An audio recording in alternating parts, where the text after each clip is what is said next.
जनपद उन्नाव पूर्व बहुजन समाज पार्टी द्वारा गांव चलो अभियान के अंतर्गत ग्राम भीमनगर मजरे गुलरिया में सेक्टर स्तरीय कार्यकर्ता कैडर कैंप का आयोजन किया गया, जिसमें लखनऊ मंडल के मुख्य मंडल प्रभारी रामनाथ रावत जी ने बहन कुमारी मायावती जी के दिशा निर्देश पर कार्यकर्ताओं को प्रदान किया। कैडर कैंप में प्रमुख रूप से श्री राकेश गौतम मंडल प्रभारी, श्री सुरेश गौतम विधानसभा प्रभारी, विजयपाल एडवोकेट विधानसभा अध्यक्ष, डॉक्टर केवल शंकर लोधी, श्री सुरेश सविता, श्री संजय रावत, आशीष अंबेडकर, सुरेश रावत, श्री लाल गौतम, श्री जयकरण परमेश्वर, बबलू, सुरेश, चंद्रपाल, शोभा लाल, ओम हरी, लल्लू हवलदार आदि लोग मौजूद रहे। ABL 24 न्यूज से उन्नाव जिला संवाददाता हिमांशु शुक्ला की खास रिपोर्ट।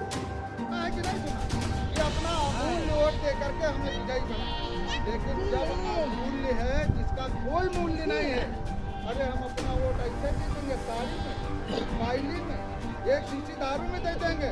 नहीं देंगे। हम तब तक संघर्ष करेंगे जब तक हम आदरणीय बहन कुमारी मायावती जी को इस देश का प्रधानमंत्री नहीं बना देंगे। बहुजन समाज पार्टी जिंदाबाद, बहुजन समाज पार्टी जिंदाबाद, बहन कुमारी मायावती जी जिंदाबाद, जिंदाबाद, बहन कुमारी मायावती जी जिंदाबाद, बहन कुमारी मायावती जी जिंदाबाद।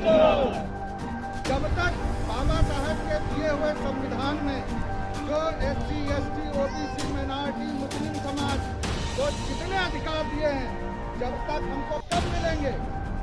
बाबा साहब ने कहा था संविधान हमने बहुत अच्छा बनाया, लेकिन जैसे अभी हमारे अध्यक्ष जी ने कहा कि कोई पार्टी में अगर कोई काम काज होगा, अगर वहाँ किसी को जहाँ काला जाम रखे होंगे अगर बैठा देंगे, और अगर आपका बहुत खास है तो आप लोग कहोगे तो एक भी काला जाम आपको पकड़ा देगा, आप तब से भागे और उसका पूरा आनंद लिए। उसी तरह सरकार है, अगर उस जो प्रधानमंत्री की कुर्सी है, सारी ताकत कहाँ है? प्रधानमंत्री की कुर्सी। अगर उत्तर प्रदेश में सबसे ज्यादा ताकत किसमें है? मुख्यमंत्री की कुर्सी में। हमको इस कदर इस तरह मेहनत करनी है कि हमको इस प्रदेश में, इस देश में अपना प्रधानमंत्री, अपना मुख्यमंत्री की लड़ाई लड़ करके जब तक आप हासिल नहीं करोगे, हमें ये बहुरूपिया मनवादियों की बातों में नहीं आना है, हमें प्रधान की बातों में नहीं आना है, हमें BBC की बातों में नहीं आना है, हमें किसी सामाजिक संगठन के बारे में बातों में नहीं आना है, और ये जो चाहे कोई राजनीतिक पार्टी हो उसकी बातों में भी नहीं आना है, क्योंकि वो हमारे आपके बीच में जहरीले जो है सांप छोड़े गए। वो जो नीला झंडा लेके आते हैं ना, जय भीम करते हैं, वो हमारे आपके बीच जहरीला जो है सांप है, नाक छोड़े गए हैं। इनको धीरे धीरे डरते रहो, और क्योंकि आप लोग को मालूम नहीं होगा हमारी संख्या, ये जो सत्ता में बैठे इनकी संख्या इतनी है, आप सोचो हमारी संख्या इतनी है, तो इतने वाले सत्ता में होना चाहिए कि इतने वाले होना चाहिए ना, तो हम लोग इतने वाले जो है सत्ता में बैठे हैं, उनकी पार्टी सत्ता में है, और हम लोग इतने हैं, हम लोग दूसरे के बहकावे में आ जाते हैं, लालच में आ जाते हैं, तो हमको अपना वोट क्यों नहीं देना चाहिए? जो हमारा वोट जो है जिसका कोई मूल्य नहीं है, जैसे हीरा मोती सोना चांदी का मूल्य है, लेकिन वोट का कोई मूल्य नहीं है। अपना मूल्यवान वोट हम किसी को देंगे, किसको देंगे?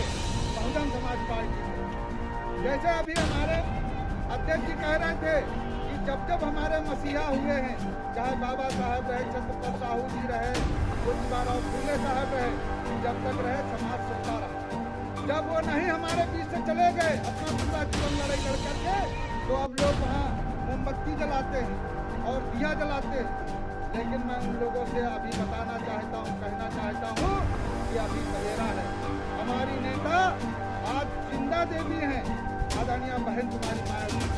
अगर वो हमको हक अधिकार इस समाज से, इस भेड़िया समाज से अगर कोई लड़के दिला सकता है, तो इस देश में हमें आदरणीय बहन कुमारी मायावती के सिवाय दूसरा हमारा मसीहा कौन पैदा होगा?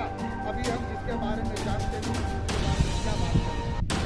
जैसे मैं आप लोगों को बताना चाहता हूँ, जैसे हमारे यहाँ सेक्टर अध्यक्ष हमारे आशीष कहाँ चले गए?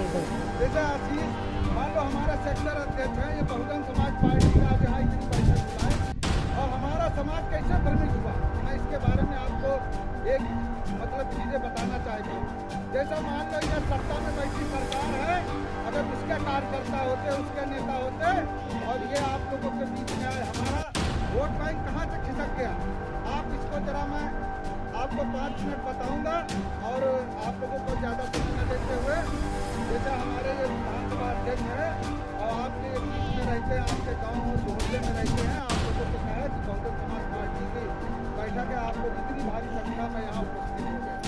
ठीक इसी तरह मान लो ये सत्ता में जो बीजेपी है, उसके कार्यकर्ता रहते और इसी गांव के हैं, आपस बीच के हैं, आप तो कहते कि ऐसा है, आप जो है बीएसपी में वोट देते हो, बीएसपी के ही वोट देना, और आप हमारे साथ जो है बस से लेकर चल रहे हैं, बस से चले चलो काफी लोग, और जो है आपको पूरी भी खिलाएंगे, बस से ले चलेंगे और सबको 200 रुपया मिलेगा। तो आप लोग क्या कहोगे कि यार ये आशीष जो है 4 दिन से कह रहा है, चलो इसकी बात मान लेते हैं, वोट तो हमको कहाँ देना है, हमको बीएसपी नहीं देना है, लेकिन कह रहा है चलो इसकी बात मान करके वहाँ आप लोग चलेंगे। मान लो हमारे उसमें भाई भी गए, हमारे माताएं बहनें भी गए, हमारे भाई भी गए, युवा साथी भी गए, तमाम लोग वहाँ बसों में भर कर चले गए, और जाने के बाद वहाँ खेल कौन सा शुरू हुआ। जब वहाँ हमारी माताएं बहनें और साथी पहुँचे तो पता चला वहाँ नेताजी जब आए तो उन्होंने क्या कहा कि हम काला धन लाएंगे और एक एक वोटर को 15-15 लाख रुपया देंगे। और हमारी जो चाची बैठी रहा आशीष से पूछने लगी, ए आशीष ये बताओ ये क्या बता रहे हैं, तो कहने लगे कि ऐसा है, कह रहे हैं सुनो अरे चाची बैठो बात सुन लो। तो सुनाते सुनाते जब इनको भी पूरी बात समझ में आ गई और आशीष को भी पूरी बात समझ में आ गई, अब वहाँ से ये बात सुनिए कि बीजेपी का नेता ऐसा 15-15 लाख एक वोटर को देने कहा है।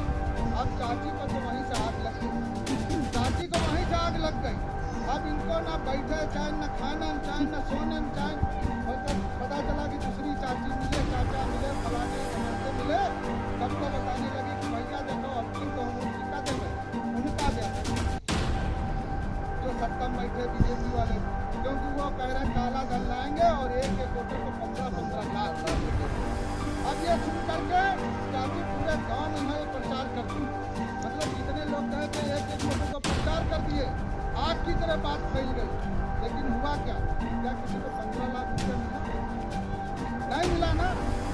इतना बड़ा झूठा व्यक्ति है देश का, इतना बड़ा झूठ बोल करके सत्ता में स्थापित हो गया।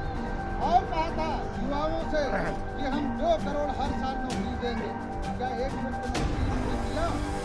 तमाम हमारे करोड़ों लोग जो है बेरोजगार हो गए। तो मैं बताना चाहता हूँ अभी सवेरा है, हमको किसी के बहकावे में नहीं आना है, हमको किसी की बातों में नहीं आना है, क्योंकि ये सब करोड़िया है, ये डुबकी बजा करके हमारा वोट लेने का काम करते हैं।